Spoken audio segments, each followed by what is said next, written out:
Welcome to the Betting Pros PGA Podcast. I'm Pat Fitzmaurice, joined as always by my colleague Bo McBrayer. We are here to give you a betting preview of the Travelers Championship, which tees off Thursday in Connecticut. We'll also recap a memorable U.S. Open, and at the end of the show, we'll give you our one and done picks for the week. The Betting Pros PGA Podcast is sponsored by Underdog Fantasy. Underdog is the place to go for best ball fantasy football contests, but you might not have known that Underdog has golf contests too. Visit UnderdogFantasy.com or find Underdog in the App Store. And don't forget to register with the promo code BPGolf to claim your special pick and to get a first-time deposit offer up to $250 in bonus cash. More on Underdog and its golf contests a bit later. Bryson DeChambeau is your 2024 U.S. Open champion. It's DeChambeau's second U.S. Open win, his second win in a major. DeChambeau also won the 2020 U.S. Open at Winged Foot, but that one was a cakewalk for Bryson. He was the only player to finish under par at Winged Foot and won by 6 shots. This year's U.S. Open at Pinehurst, far more dramatic. DeChambeau took a 3-shot lead into the final round, gave up the lead, and then outdueled Rory McIlroy down the stretch to win by a shot, capped off by what was undoubtedly the most clutch up and down of Bryson's career. After pulling his tee shot left on the 18th hole Sunday, DeChambeau had a difficult second shot with a small tree preventing a full backswing and a tree root positioned right by his ball. All he could do was skitter it into a fairway bunker some 50 yards short of the hole. Bunker shots of that length, Bo, so difficult. Brutal. Yeah, Bryson blasted it out to 4 feet and then rolled in winning par putts. DeChambeau finished 6 under par, 1 shot better than Rory McIlroy, whose 10-year drought in majors continued. This one had to be the most painful of Rory's misses. Clearly, Rory was deeply stung by this one. He had one hand on the trophy, but let it slip from his grasp and then quickly left Pinehurst without talking to the media, and he has already withdrawn from this week's Travelers Championship after initially being entered. Rory had caught fire midway through the final round, birdied 9, 10, 12, and 13 to get to 8 under par for the tournament. At that point, he was -4 on the day, and he was on fire with his putter. McIlroy had made well over 100 feet worth of putts to that point, but then things started to come apart. He had his tee shot over the back of the green on the par 3 15th, got a terrible lie, couldn't chip it close and made bogey. Next hole, Rory was inside 30 feet with his approach shot, but he was slightly too aggressive with his birdie putt and missed the 3-foot comebacker, another bogey. And then in the 18th, Rory hit one of his few errant drives of the day, got a bad lie, did well to put his approach just short of the green, chipped to within 4 feet, but then missed another bunny, meaning Bryson needed only to par the final hole to win the tournament, and that he did in dramatic fashion. One tough break for Rory, Bo, that just I can't stop thinking about. On the par 5 fifth hole, Rory hit a terrific drive and had a 5-iron to try to get home in 2. The 5th green has a false front, and Rory hit what looked like a terrific approach. Ball came up just a few feet short, maybe a few inches short of the level part of the green, and then started trickling backward. Now, Patrick Cantlay's approach shot had done the same thing a minute earlier and had trickled off the false front into a bunker. Um, McIlroy's ball tight-roped that bunker, went past it, and somehow settled into a depression behind the bunker, leaving just an almost impossible third shot. Uh, McIlroy wound up making birdie after being very close to having an eagle putt, and it surely would have been a birdie. So tough break for him. Patrick Cantlay and Tony Finau finished tied for third at -4. Cantlay didn't play well early in Sunday's round and just couldn't really gather enough momentum down the stretch. Finau played really well all week, but made a costly triple bogey at the 13th hole on Saturday that just put him too far back, even with his very tidy 67 on Sunday. Too little too late for him to make up ground. And Scottie Scheffler played his worst tournament of the year by far. He was 5 over after his first 2 rounds, made the cut on the number, finished +8, tied for 41st. Scottie made 4 birdies in 4 rounds. That's pretty odd for Scottie. The Pinehurst greens really vexed him.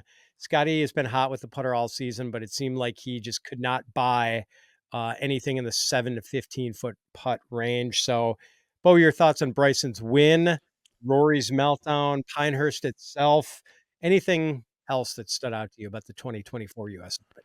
It was perfect. It was a perfect display of what golf is. Championship golf isn't fair.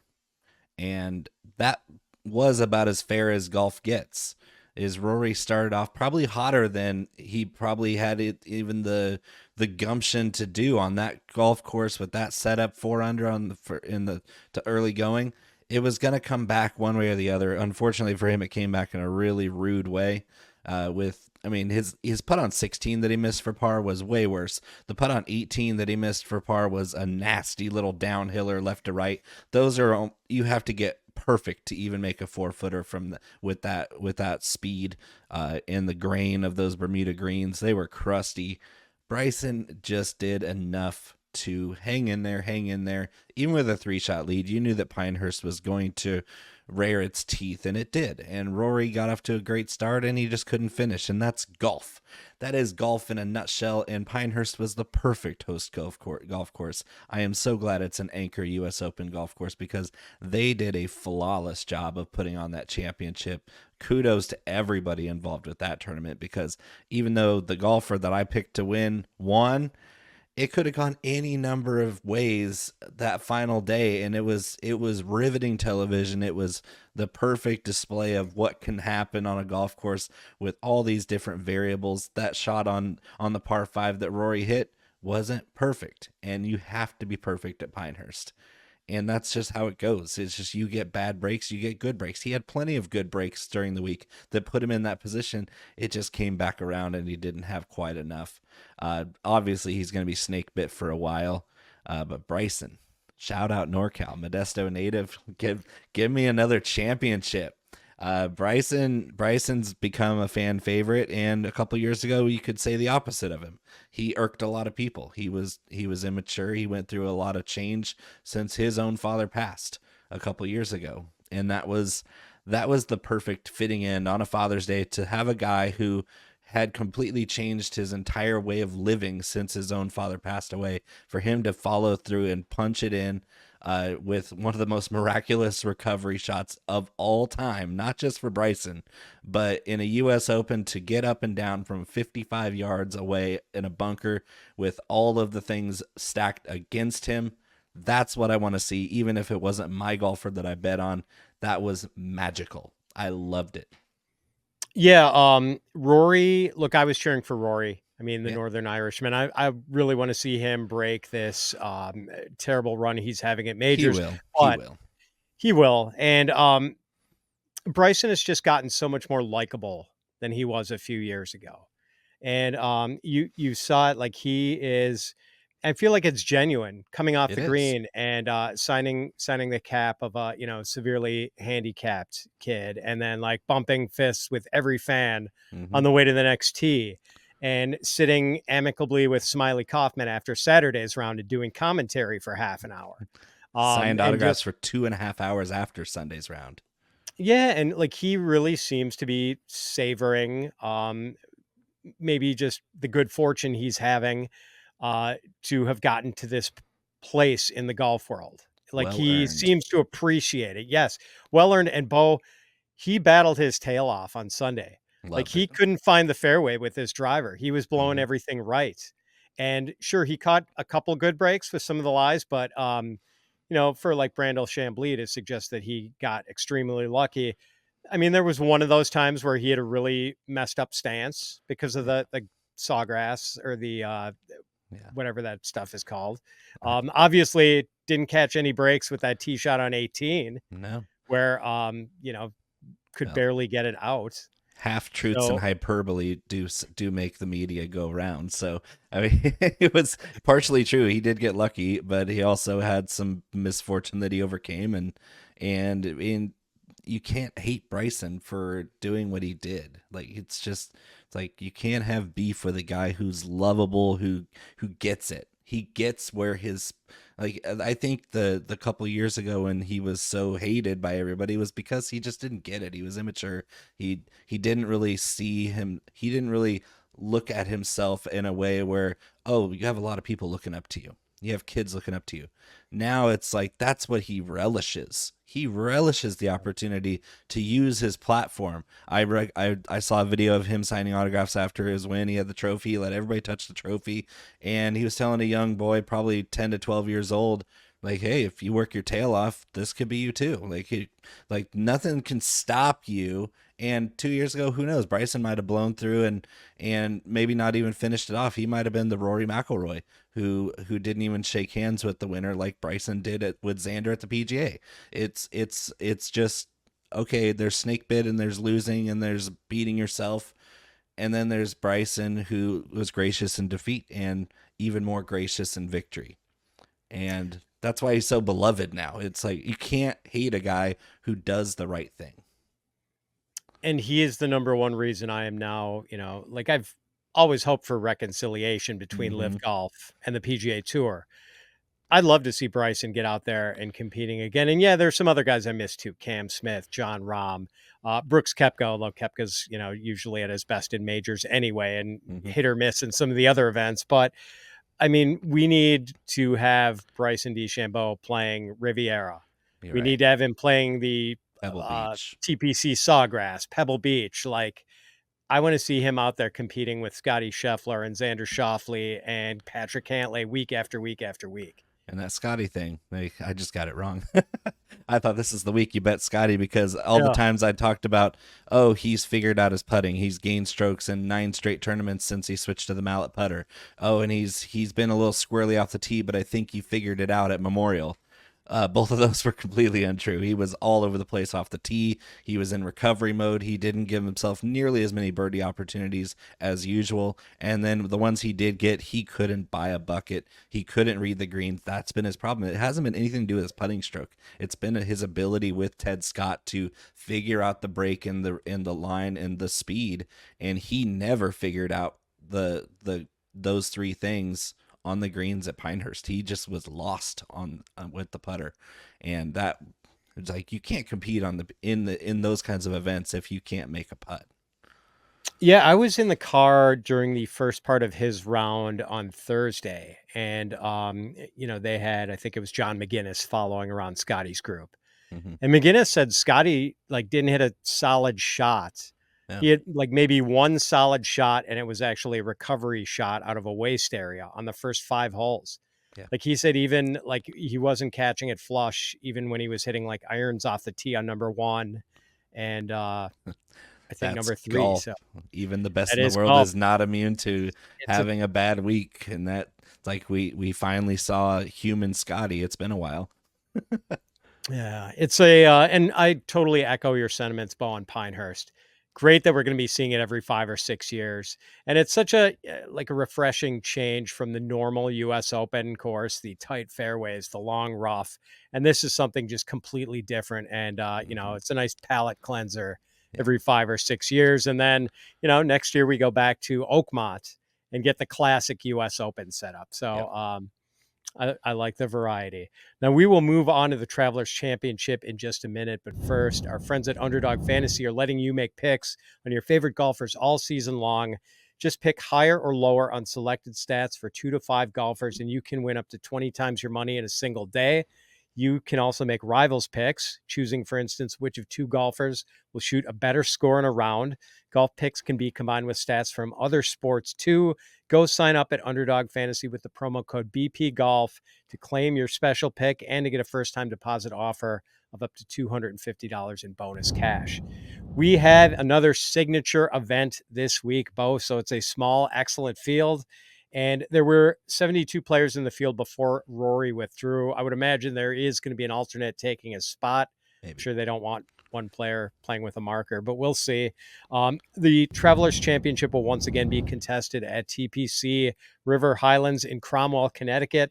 It is a par 70 Pete Dye course that plays to 6,835 yards. It's practically a pitch and putt course compared to what we've seen at Muirfield Village and Pinehurst the last 2 weeks. You wouldn't think the big hitters would have an advantage on such a short course, but in recent years, the bombers of the PGA Tour have started to bring this course to its knees, obliterating dog legs with big drives and basically just tearing up a course that's been a regular stop on the PGA Tour since 1984. But the course has been updated to try to keep the big hitters at bay. They've narrowed the fairways on some holes. They've let the rough grow longer in some of the spots where players often miss fairways. And they've tried to make it harder for the bombers to cut the corners on dog legs. Still, only two of the par fours are longer than 450 yards. The two par threes on the back nine measure 158 yards and 171 yards. And the two par fives are both very easily reachable. The greens at TPC River Highlands are a mixture of bent grass and POA. Yes, we get some POA greens back for the first time in a few months. The defending champion at the Travelers is Keegen Bradley. He finished 23 under par last year, just blitzed the place, beating Brian Harman by 3 shots. Other recent winners, Xander Schauffele won in 2022, finishing 19 under par. Harris English won in 2021, beating Kramer Hickok in a playoff. Dustin Johnson won in 2020, and Chez Reavie won here in 2019. It's going to be warm for the players this week, Bo. Highs in the low to mid 90s on Thursday and Friday, the mid 80s on Saturday and Sunday. Wind should be fairly light in the 5 to 10 mile an hour range for most of the tournament. And there is rain in the forecast for Friday and Saturday, so there are delays possible. Bo, give me your take on TPC River Highlands and the types of players who might shine on this course. Birdie makers. We're kind of flipping it on its head. You mentioned how it was a pitch and putt compared to the last 2 golf courses. Muirfield Village and Pinehurst were both survive and advance type golf courses. Just don't kill yourself with big numbers. This golf course requires birdie making. You need to score. And so I'm looking at guys who might not necessarily worry about risk and bogey avoidance as much. I'm looking for great guys on approach and great guys who convert their birdie opportunities. That's going to come with accurate tee to green play. It's almost everything here. Like the short game matters because these greens are a little tricky. The rough is grown out. The bunkers are pretty tricky. They're laid out well. The Pete Dye golf courses always have weird sight lines, which have been less apparent in recent years, especially the Dustin Johnson year where he just took that course and battered it. But it was, the last 2 winners are not long hitters. Keegen Bradley's, he's medium bomber. He's just a local. He's from Woodstock, Vermont, right down the road from Cromwell, Connecticut. And so it's the second largest attendance next to the Waste Management Phoenix Open on tour. So it's going to be rowdy. There's going to be a lot of people there, and they're going to be rooting for their guy, Keegen, to repeat as champion. But I think overall you're going to want a guy who can make a ton of birdies and just keep the momentum rolling. Get started early and don't let your foot off the gas. Yeah, par is 70. If you shoot 70 in any of your 4 rounds, you're not going to win this tournament. You're done. Yeah, maybe you can squeeze out a top 10 if you're really cooking in your other 3 rounds. But I suppose you don't want anyone with any players with rabbit ears are probably not going to do well in this tournament because the crowd is going to be raucous and rowdy. As you mentioned, second biggest galleries on tour, and it's it's an East Coast crowd. They have some leather lungs out there in the gallery. So it's going to be a fun atmosphere for sure. We'll get to the odds in just a moment, but first, if you want a chance to win a free 1-year premium Betting Pros subscription, you need to subscribe to the Betting Pros YouTube channel right now. Comment below in this video, and that's it. We'll be announcing a winner right here on the channel, so make sure to turn those notifications on to be alerted when new episodes are up and to claim your prize. All right, let's take a look at the odds for the Travelers. These are all courtesy of DraftKings as of Monday night. Scottie Scheffler will try to bounce back from his disappointing performance at Pinehurst. He's the favorite at plus 360. Xander Schauffele is plus 750. Colin Morikawa plus 1200. Ludvig Alberg plus 1400. Victor Hovland and Patrick Cantlay both plus 2000. Hideki Matsuyama plus 2500. Tony Finau, Sam Burns, Sahith Theegala, and Russell Henley are all plus 3,000. And Tommy Fleetwood, Justin Thomas, Brian Harman, and Corey Connors plus 3,500. Who do you like from this group, Bo? And how do you feel about Scottie at plus 360? Are you at all worried that his putter remains bulky at the Travelers? Yes and no. I'm not really worried about him in the long term at all. Like, you can't just fade Scottie because he had one bad week. He's too good for that. I think we're back to the live betting watch where you don't bet him right now, because if he starts off a little sluggish, he's still within range no matter what to shoot 62 and put himself right back in there. So yeah, I'm gonna wait on Scottie until he slips past 5 or 6 to 1. Hopefully he'll go to 8 to 10 to 1 or even higher, and I could pounce on that number. Plus 360 is just too short. This is a good field. It's an elevated event again. Xander Schauffele is also a little too short. I'm gonna have a little Xander Schauffele watch going too, even though he's not the prototype for making birdies necessarily. I still like his fit with this golf course as a ball striker. He really does well on these types of golf courses where you have to be a thinking golfer, plan your way around the course and make birdies. I think he's going to be just fine, but it's a little short for my liking. I'm starting my betting card at Ludvig Alberg, who I think is perfectly suited to take this place and just obliterate it. I think that he's got the birdie making, he's got the tee to green game, and his short game it struggled at Pinehurst, but that was the ultimate stress test for a guy whose short game is kind of his weak spot. I don't think it's going to be that hard for him at this place, and with his tee to green game being so straight and accurate and consistent, he's going to make a ton of birdies, and he's got enough talent. We've seen it at all the majors. We've seen it in most of the tour events. Ludvig Alberg is the next. He is a prodigy. He is the next guy in line to be the Scottie Scheffler of the next era. And 14 to 1, it's a little short, but it's also, this is the kind of place where I expect him to get his first PGA Tour win. He's totally unflappable. And so with the rowdy gallery, like, he's not going to be affected at all. Birdie Fest, loud crowd, seems like it's right up his alley. He's ice water. I also like Patrick Cantlay, another ice water guy who's got great course history here, and he figured something out. He had a little swing change before the U.S. Open that really served him well. His tee to green game had been pretty bad this year up until last week. I really like his all-around game, and he's got good vibes going at Cromwell for the Travelers. At 20 to 1, that's a really solid number for him. And another guy I expect to get right in this type of event who's been really struggling is Justin Thomas. He fits this course like a glove, and this is the perfect event to recover and get a really soft 35 to 1 for Justin Thomas in this field is insane to me. I think that he's number one in my model. I ran my model 3 different ways already. He's number one in all 3 of them. It's for me, it's a no-brainer to take advantage of that line when nobody expects Justin Thomas to perform well. That seems to be when he kind of comes out of nowhere and does it again. Yeah, to your comment about Patrick Cantlay's strong history in this tournament, he has played this tournament 6 times, has never finished out of the top 15. And that seems good, Pat. That does seem good, Bo. And that included a personal best 4th place finish last year. And after really kind of struggling through May and June of this year, got it together nicely at the U.S. Open. So he comes in on a high note. Scottie, I bet Scottie for the first time all year before tournaments at the U.S. Open, Bo. So I thoroughly cursed him. I'm not doing that this week, so everyone can feel safe to bet him again. Scottie was 4th here last year, 13th here in 2022. Let's see. Hideki Matsuyama finished 13th last year in his Travelers debut and played well at the U.S. Open, finishing 6th. Like him at all this week?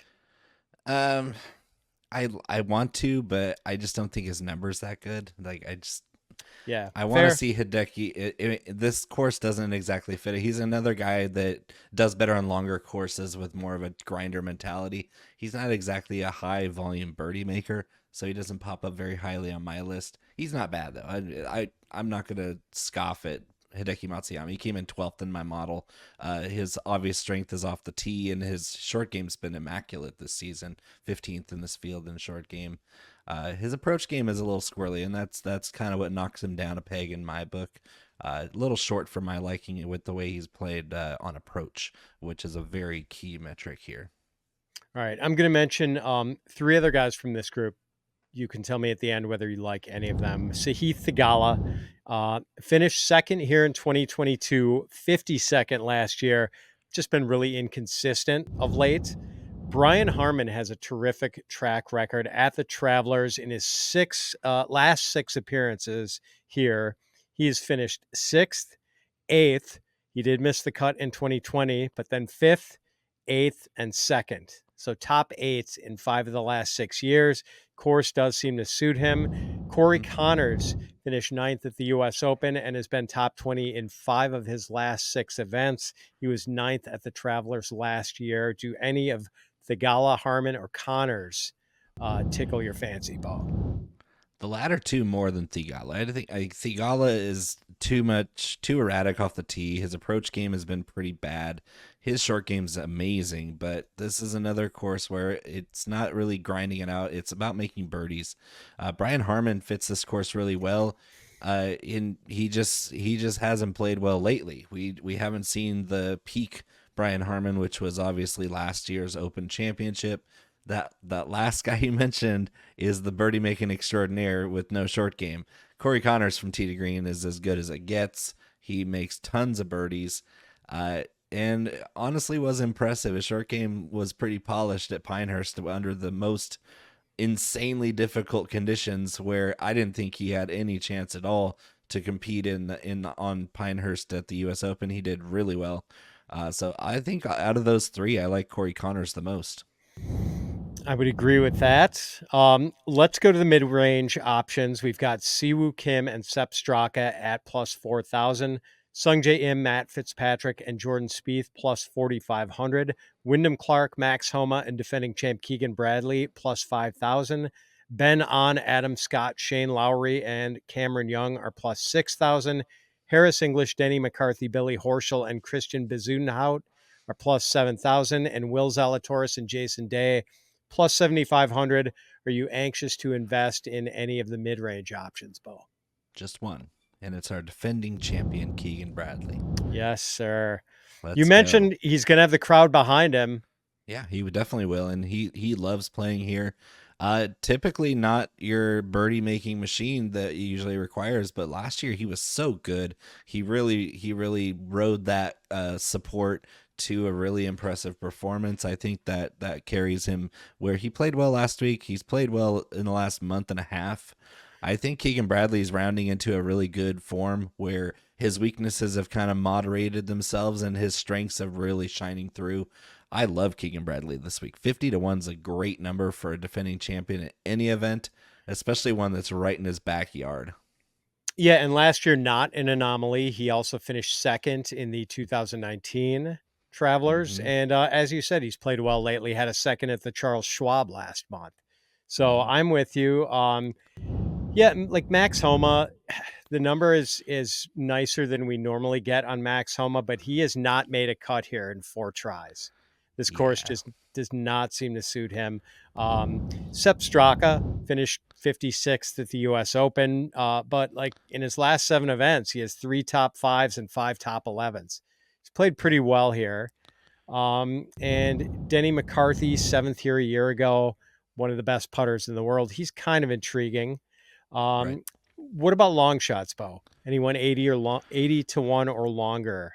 We're going right back to the well. The approach buckets are between 125 and 175 yards. That means we are firing up Akshay Bhatia again.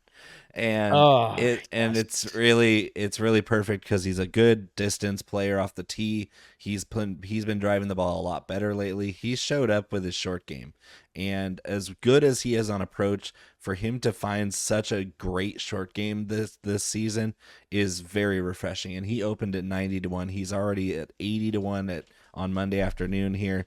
I expect his odds to get shorter as the week progresses because it's simply a mispriced. Akshay Bhatia is just as talented as anybody else in this field, and he's playing great golf. This course fits, even though it's his debut at TPC River Highlands. I think that this course fits him incredibly well. 80-1 right now on Akshay Bhatia. I'd go as short as 60-1 on Akshay Bhatia. with pretty good confidence that he's going to contend here. And my long shot is actually not that deep, considering it is an elevated event, so there's not too many really deep shots.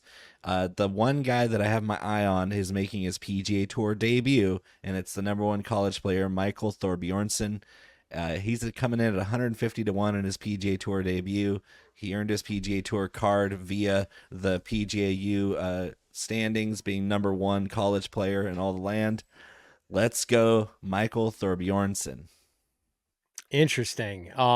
Yeah, Akshay, I don't love taking first timers in this event, since it seems like, kind of a course that is a course for horses. Like, you have good track records seem to repeat at this course, but like you said, he fits it well. Was What if I 22nd. told you he's a future horse for this course? Yeah, there you go. Got to start somewhere. If 22nd at the Memorial, 16th at the U.S. Open, he's playing well. I'm mildly intrigued by Thomas Dietrich, 14th at the U.S. Open, and seems like kind of a value at a price of 100 to 1. Mm-hmm. And Taylor Pendrith missed the cut last year in his Travelers debut, but he's finished 21st or better in 6 of his last 8 events. So I don't know if I like him outright, but maybe for a top 10 or top 20. He just scares me. I understand that. What do you have on your betting card as of now, Bo?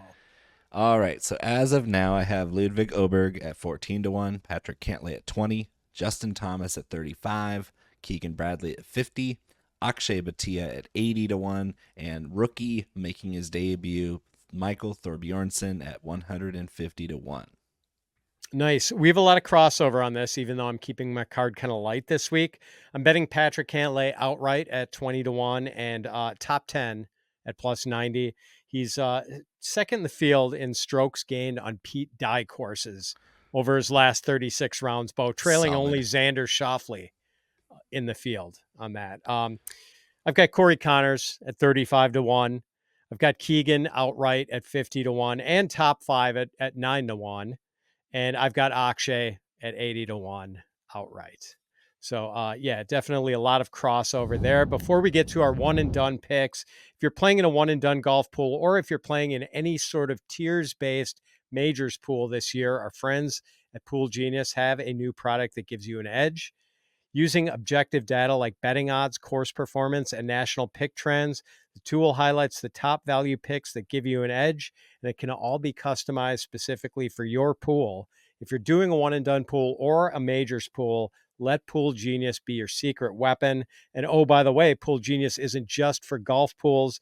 You can use it for March Madness pools, NFL Survivor pools, and more. For 10% off on the majors tool, and for up to 55% off on yearly packages that include all golf, football, and March Madness tools, visit poolgenius.com/fantasypros. Again, that's poolgenius.com/fantasypros. Now for the one and done picks. I took Cameron Smith last week. Disappointing tie for 31st. Good for $126,901. But Mr. Bo McBrayer shrewdly pulled Bryson DeChambeau last week. Bryson's win was good for $4.3 million. Ooh. And Bo regains the lead in our head-to-head battle. In fact, Bo now leads by about $3.4 million after landing that haymaker on my jaw. Well done, Bo. It wasn't just Bryson that was clutch this week, that last week. And not only that, but Bo gets to pick first in the Travelers this week. Who are you taking? I'm going to take Ludvig Alberg. Alberg. All right, taking a big swing. Since you're very high on him this week, it's only fitting. I'm going to take Xander Schauffele. Not betting him, but yeah, he's. I've got him available, and it seems like this is a good time to pull him out. And Excellent. That's going to do it for this week's show. I want to thank our sponsor, Underdog Fantasy. Sign up for Underdog with the promo code BP Golf to claim your special pick and to get a first-time deposit offer of up to $250 in bonus cash. And please come join Bo and I again next week when we'll be previewing the Rocket Mortgage Classic. Until then, so long, everyone.